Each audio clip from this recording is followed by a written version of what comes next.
The painting begins with Prometheus telling the story of Zeus, the king of the gods. Zeus starts his day by addressing the mortals, hoping they still revere him as before. Although Prometheus is sure of Zeus's corruption and plans to overthrow him, for which he will need the help of three people. The first is Eurydice, or simply Riddy, who lives on Crete and is dissatisfied with her life. One day, a woman approaches her outside a store, and from her muttering, it becomes clear that this is Cassandra. She laments the disbelief in her prophecies and predicts that everything will change for Riddy by the end of the day. Meanwhile, on Olympus, Zeus notices something wrong with the divine spring meander. His wife Hera assures him that everything is fine. Zeus then recalls his son, Dionysus. At this moment, Dionysus is partying in a club on Earth, but later roams the city, where a food vendor suggests he gift his father a watch as a symbol of time. Dionysus decides to visit his father, despite Hera's displeasure, as his mother, whom Hera angrily turned into a bee, was mortal, and Dionysus only became a god due to his father's whim. Zeus is watching a ceremony unveiling his statue on Crete, where one of the women sacrifices herself in the name of the gods. When Dionysus gives him the watch, Zeus doesn't show much enthusiasm, as he already has a watch from Heracles, considered a lucky charm. Nevertheless, Zeus tries on the gift, but ignores his son's pleas for a more responsible role in governing the world. Irritated by Hera's rude comments, Dionysus steals Heracles' watch and leaves. Zeus is engrossed in the statue unveiling, but when the veil falls, it turns out the statue is destroyed and covered in feces, with the words, "To hell with the gods," written on it. Minos, the president of Crete, screams in rage, and Zeus vows revenge, despite Hera suggesting that Poseidon deal with the matter. Meanwhile, Riddy returns home, where Orpheus, playing the guitar, informs her that he plans to start tonight's concert at the palace with a new song named after her. Riddy dislikes the idea, feeling that he is already making their relationship public against her will. But for now, she doesn't have the strength to protest. Later, Orpheus's manager takes him to Heraklion. On Olympus, Zeus is furious at what he saw and suddenly notices a wrinkle on his forehead. He immediately teleports Prometheus, who assures the king of the gods that he cannot be destroyed. But back on his rock, Prometheus laughs at Zeus's foolishness. Meanwhile, Dionysus gets new advice from the vendor, to find his own purpose instead of living for his father's approval. In Heraklion, Orpheus is preparing for the performance, confident that Eurydice will arrive soon. But Riddy visits Hera's temple to speak with Hera's mute servant, Tacita, who is also her mother. Meanwhile, Orpheus starts his show with a song explaining that Eurydice is the love of his life, while in the temple, Riddy confesses that she no longer loves him. Her mother cut off her tongue and abandoned her for Hera's service. However, the gods don't concern her, and she doesn't believe in prophecies. The crowd enjoys Orpheus's singing when Dionysus teleports to Heraklion to listen to him. On her way from the temple, Riddy sees Cassandra again, stops in the middle of the street, and gets hit by a truck. Meanwhile, Tacita reveals Riddy's prophecy, showing that it coincides with Zeus's prophecy, though Prometheus insists there can't be two identical prophecies. Orpheus learns of his beloved's death as Cassandra and Tacita watch her body being taken away. Sometime later, Dionysus attends the funeral and sees a grief-stricken Orpheus give the priest a coin for Eurydice to be placed in her mouth so she can pay for passage to the afterlife. Dionysus realizes that this is his purpose, to help Orpheus. Orpheus, however, gets drunk, buys a gun, and heads to the beach, intending to take his own life. But he accidentally shoots Dionysus. Orpheus panics, but Dionysus shows that he is a god and immune to wounds. Prometheus's voice reminds that Zeus wasn't always a god, meaning he can be destroyed by mortals. Meanwhile, Riddy finds herself on a ferry in a black and white underworld. 10 years ago, the Amazon queen found and killed Caeneus, who had escaped from the tribe. As he died, he saw his mother, Marina, among the killers. In the present, Orpheus wakes up after a wild night with Dionysus and hears his assurances that he can bring Riddy back. At the same time, she is sailing down the river Styx in the underworld, watching an introductory video from Hades and Persephone about the frame through which one must swim to be reborn. Later, the guardians of the underworld are summoned by Zeus in order to increase the number of swimmers escorting souls through the frame. Meanwhile, Dionysus demonstrates his power to Orpheus by driving wildly. Riddy's ferry docks and passengers are met by handlers with Cerberus dogs. One of the dogs barks at Riddy, and its handler, Caeneus, pulls her out of the main line. For the past 10 years, he has been in this liminal world, certain he will remain a guide. However, Medusa announces his transfer to the ranks of the swimmers, though he didn't ask for this, as he's waiting for his mother. His partner Pryu is happy about it, especially as Medusa shows her one of her snakes, harmless now that they're dead. Meanwhile, Dionysus takes Orpheus to a bar called The Cave, where one can get a chance to enter the underworld. At the same time, Zeus descends to Earth and, wandering through the city, marvels at how contented and cheerful people appear. He summons Prometheus and confesses his fear that his power is weakening. He believes things must return to the old ways, where people trembled before him. To do this, he plans to destroy half the world. Prometheus advises him not to. Meanwhile, Ridi finds out she was buried without a coin, which means she cannot pass through the frame and renew herself. She will now remain in the underworld, working for 200 years before she finally has a chance to cross Lethe. At the same time, Orpheus learns that the jury, consisting of the Moirai, the Fates, will evaluate the performances of those seeking to bring a loved one back to Earth. In the first round, people must mark all the distinctive features, scars, and birthmarks of their loved ones on a mannequin. Meanwhile, Medusa takes the new divers to the river Lethe, where the glowing frame awaits. They must help people swim to it and reach rebirth. Back in the cave, Orpheus faces off against a couple grieving their child. The inconsolable parents perform a poignant pantomime about their love for their son. Orpheus feels he cannot do better. He is asked to sing about his beloved, but without a voice. He sits down at the instrument. At the same time, Ridi reaches the river, but cannot even immerse herself in Lethe without her coin. Orpheus finishes playing and receives applause, but fate punishes him by stabbing his hand with a knife, revealing that he took his wife's coin, depriving Ridi of the chance to renew herself. Orpheus admits he did it out of love, but the audience, including Dionysus, is repulsed by his selfishness. Thus, the grieving parents, Anatole and Clara, win the competition and gain access to the underworld. By the river, Caeneus catches up with Ridi and confesses that he, too, was buried without a coin, which his mother took. Meanwhile, Dionysus begs the Fates to let Orpheus into the underworld. They agree in exchange for Zeus's watch. Zeus, meanwhile, shares with Prometheus his plan to tell the mortals stories in the style of the Trojan War to make them hate each other.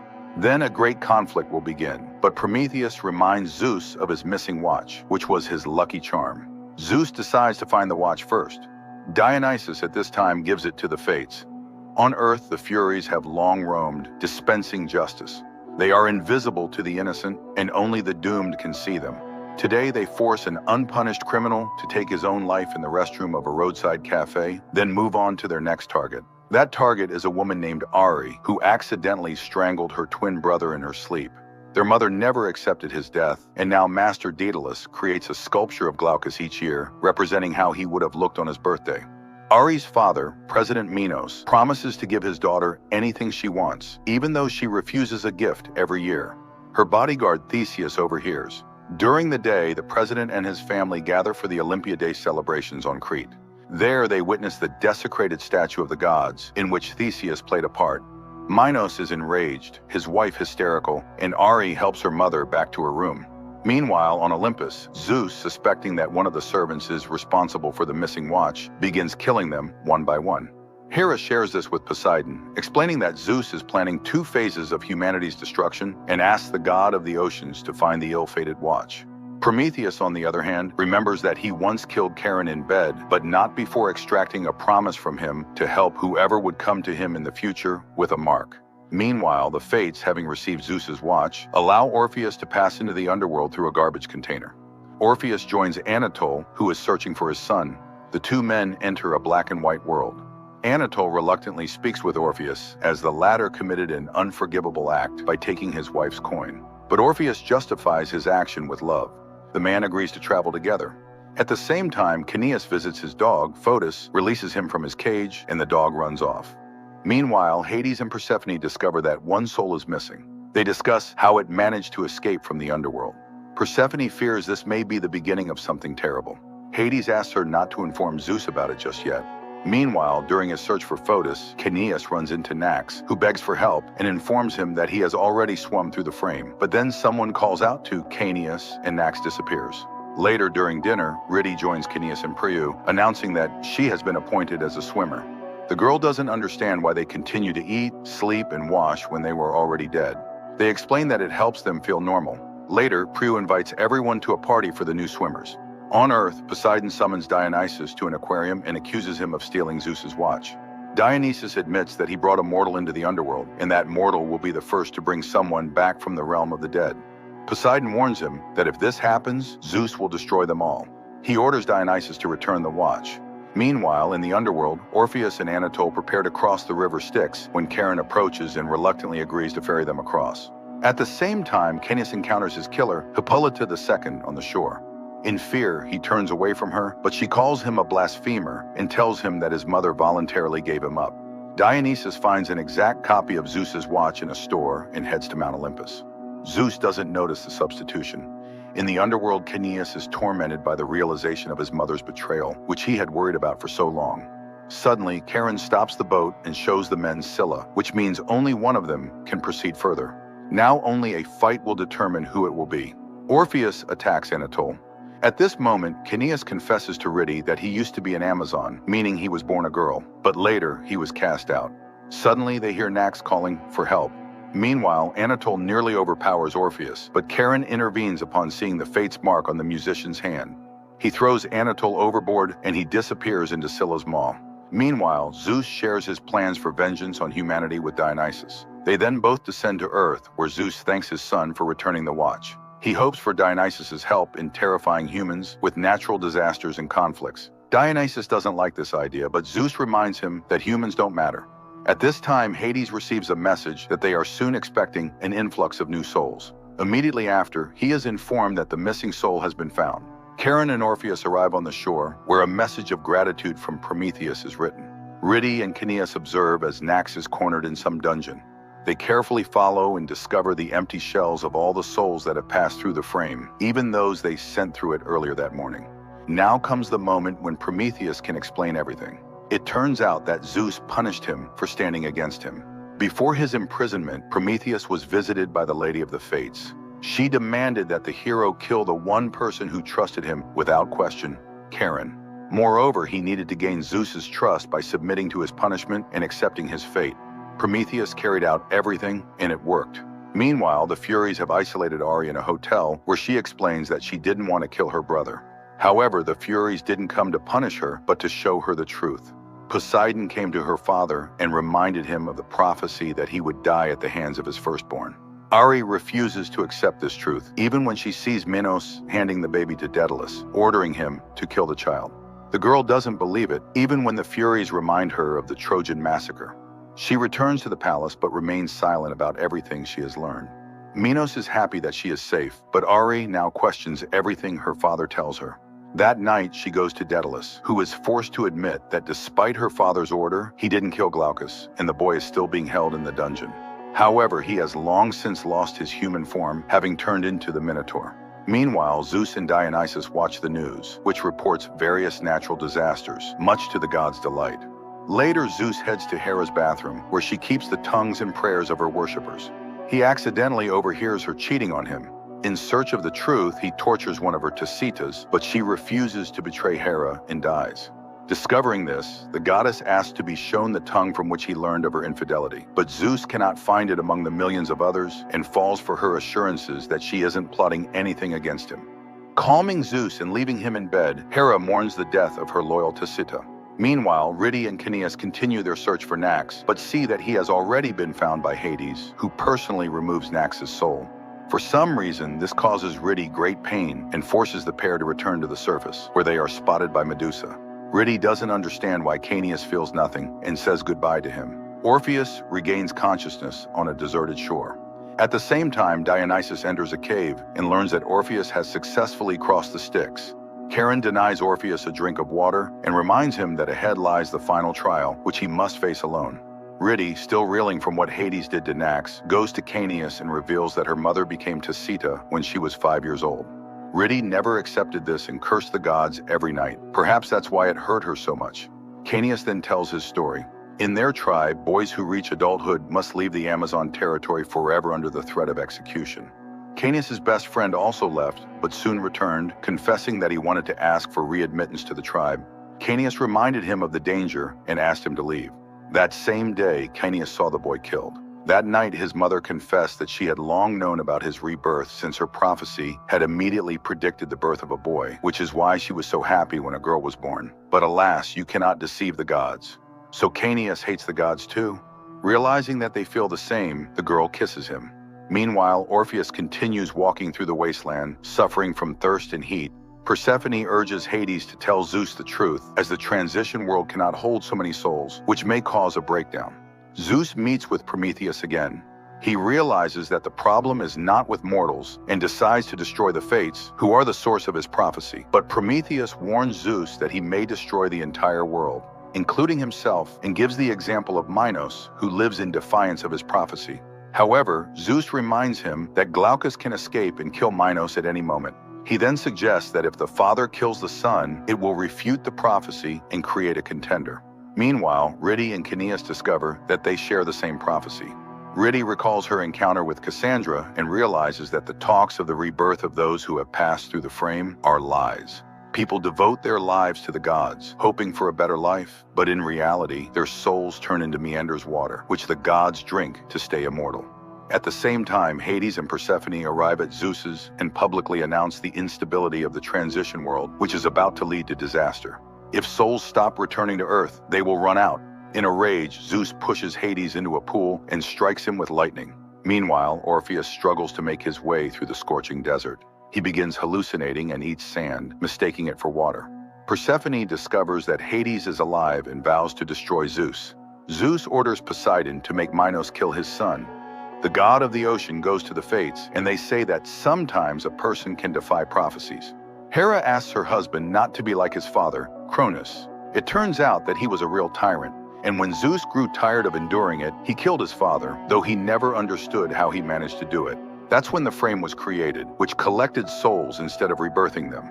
Poseidon and Hera order Minos to kill his son, and if he refuses, Ari will be subjected to torture. Meanwhile, Orpheus encounters a man near a water cooler. The man offers him water, but if Orpheus drinks, he will not be able to bring his wife back. Despite dehydration and near death, Orpheus chooses not to drink the water, which turns out to be the final trial. After passing it, he sees a door appear, leading him to the city. The first thing the man does is rush to a water faucet, where Prue and her partner, upon learning that he is Ridi's husband, volunteer to take him to her. While Orpheus embraces her in front of Caeneus, she doesn't know how to tell him the truth about her feelings. On Earth, learning that Orpheus has passed all the trials, Dionysus turns to Poseidon for advice but catches him in a compromising situation with Hera. Meanwhile, Medusa informs Charon that the man with the mark has arrived in the underworld, which means Prometheus was telling the truth. Marina, stepping out of her trailer, sees Ridi's mother holding a sign that says, "Today is the day." The woman silently walks to a pre-dug grave, lies in it, puts a coin in her mouth, and pulls the trigger of a gun. At this time, Orpheus apologizes to Ridi for taking her coin and preventing her from being renewed, but he did it in the name of love, and now he has come to bring her back to life. However, Ridi doesn't want to return to him. It's time for a conversation with Hades, but first, Medusa tells Ridi that they have been waiting for her, hoping for a change of power. Meanwhile, Zeus holds a family dinner while watching Minos kill his son. Daedalus explains to Ari how Glaucus became the Minotaur. The boy spent all day in the dark, constantly alone. The guards weren't allowed to talk to him, and eventually, he went mad and became more of a beast than a child. He started attacking the jailers, which gave Minos the idea to turn his son into a kind of weapon. Daedalus made him a mask and horns, and now criminals were fed to him. However, he treats Daedalus more gently than others. Hearing this, Ari demands to be taken to her brother. Meanwhile, Caeneus tries to convince Ridi to leave with Orpheus and reveal the truth about the underworld to people, while Medusa leads Orpheus to Hades, who refuses to let the couple return to Earth, even despite his willingness to replace his wife and stay there instead of her. Medusa is very disappointed with the outcome. Persephone expresses her disapproval, as returning a dead man to life could not have been ignored by Zeus. However, Hades claims that some things must remain sacred and that he will find a way to restore the souls. Convinced of her righteousness, Persephone acts behind Hades' back to send Ridi and Orpheus back to Earth. Meanwhile, Daedalus escorts Ari into the Minotaur's dungeon. However, Minos is just releasing Glaucus from his cell to kill him with Hera's knife. Realizing this, Daedalus tries to lead Ari back, but Glaucus attacks and kills him while the woman tries to escape. Minos descends into the labyrinth as Ari is cornered by Glaucus. The girl talks to him, and the beast refuses to attack her. Ari removes his mask, horrified by what her father has done to his son. At this moment, Minos appears, and after a short fight, he kills Glaucus, to the great delight of Zeus and the other gods. Meanwhile, Medusa tells Ridi that the basement of the underworld is called Nothingness, and although she doesn't know exactly what is done to the souls there, Ridi can stop it by revealing everything to people. She leads Ridi to Persephone, where Orpheus is already waiting for her. At the same time, Minos explains to his daughter that he did everything to protect the family, but it's at this point that Aery realizes her father misinterpreted the prophecy. While Glaucus was born first, he didn't breathe, but Aery cried out immediately. Explaining this to her father, she kills Minos with the same blade he used to kill her brother. Zeus faints in shock. Later, he wakes up and realizes that Minos is dead, that his prophecy has come true, and that he must stop his own prophecy before it's too late. Meanwhile, Persephone discovers Hades is missing.